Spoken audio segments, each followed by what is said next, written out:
हमारी एक वीडियो जिसको 10 लाख से ज़्यादा लोगों ने देखा। हमें उम्मीद नहीं थी कि ये वीडियो इतनी वायरल हो जाएगी, लेकिन शायद जो शक्ति इस दुनिया को चला रही है उसकी वजह से ये सब हुआ। हमारी NGO equal care welfare foundation इन्हीं मुद्दों के लिए काम करना चाह रही थी। जो लोग बेरोज़गार हैं उनके लिए क्या कर सकते हैं, जो लोग रोज़गार पे तो हैं लेकिन उनका शोषण किस तरह हो रहा है उनके लिए हम क्या कर सकते हैं। मिडिल क्लास जो आज आय असमानता का शिकार हो चुका है, अमीर अमीर होता जा रहा है, गरीब गरीब होता जा रहा है, इसके लिए हम क्या कर सकते हैं। तो मेरा सवाल है आज आप सभी लोगों से, हमारे बच्चे प्राइवेट स्कूल में जाते हैं, क्या हमने सबने मिलकर स्कूल बनाया? हम जिस सड़क पर गुजरते हैं, टोल टैक्स देते हैं, क्या हमने वो रोड बनाई? जिस व्यवस्था से आज हमें इंसाफ नहीं मिल रहा, क्या हमने उस व्यवस्था को सुधारने की कोई कोशिश की, कोई प्रयास किया? कुछ नहीं किया। जो न्यूज़ चैनल जिसकी जिम्मेदारी है एक आम आदमी की आवाज़ उठाना, क्या हमने कोई ऐसा न्यूज़ चैनल बनाने की कोशिश की मिलकर? नहीं, हमने वो भी नहीं बनाया।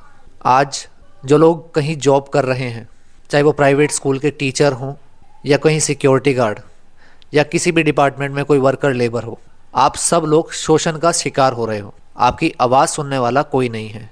जानते हैं क्यों? क्योंकि इस देश में जुआ खिलाने के लिए प्लेटफॉर्म है, लेकिन इस देश की समस्या जो सुन सके, जो हल कर सके, उसके लिए कोई एक मंच, कोई एक प्लेटफॉर्म नहीं है। हम जानते हैं समाज में क्या हो रहा है, किन मुद्दों पे काम करना ज़रूरी है।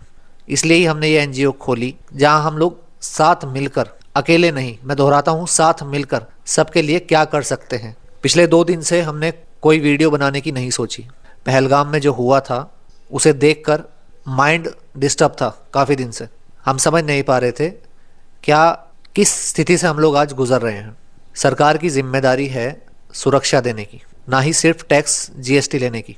पिछले कई सालों से हर चीज़ खराब होती हुई दिखाई दे रही है, चाहे वो एक आम आदमी की आय, इनकम हो, जो लोग काम कर रहे हैं उनका शोषण, न्यूज़ चैनल्स की जिम्मेदारी, देश का सम्मान, ये सब गिरता जा रहा है।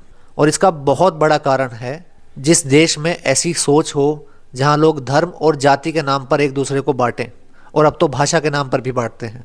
ये लैंग्वेज आती है, ये लैंग्वेज नहीं आती है। अरे लैंग्वेज सिखा दो ना आप लोग। अगर मराठी नहीं आती तो मराठी सिखा दो, कन्नड़ नहीं आती तो कन्नड़ सिखा दो, बैठो सिखाने के लिए। या सिर्फ राजनीति करनी है? पहलगाम में हुए हमले को लोग हिंदू मुसलमान की नज़र से देख रहे हैं। आप ध्यान रखिएगा ये बात कि वो लोग, जिन लोगों ने ये काम किया है, वो लोग ना हिंदू हैं ना मुसलमान हैं, वो एक ब्रेन वॉश्ड हैं।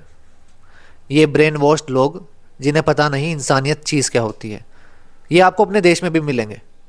वो अधिकारी के रूप में, नेताओं के रूप में मिलेंगे, जो इस देश को रोज़ कमज़ोर करने का काम करते हैं। अगर इसे आप मुसलमान की नज़र से देखते हैं तो जुलाई 2023 में यूपी के उस सिपाही को भी याद करना होगा जिसने नाम पूछ पूछ कर अपने साथ काम करने वाले 2 सीनियर ऑफिसर को गोली मारी और 2 मुसलमान आदमियों को गोली मारी। आपको वो चीज़ भी याद करनी होगी जब मॉब लिंचिंग इस देश में हुई है, जहाँ किसी गाड़ी में गाय का शक करके किसी दल ने राजनीति करने के चक्कर में किसी इंसान को जान से मार दिया। भीड़ इसे बोलते हैं।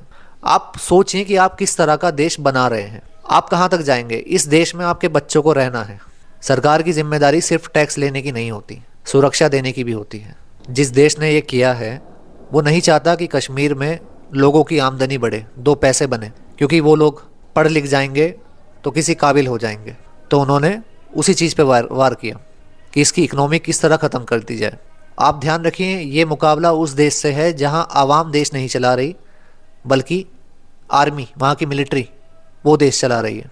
और दूसरी तरफ आपको चाइना को भी देखना पड़ेगा, जिसने जिस दिन ठाना कि उसे तरक्की करनी है, उसने पढ़ाई को, शिक्षा को प्राथमिकता दी और सबको ये कहा कि धर्म को पीछे रख के विज्ञान से बदलेगा ये देश, इस विज्ञान पे नज़र डालो, इस विज्ञान को बढ़ावा दो।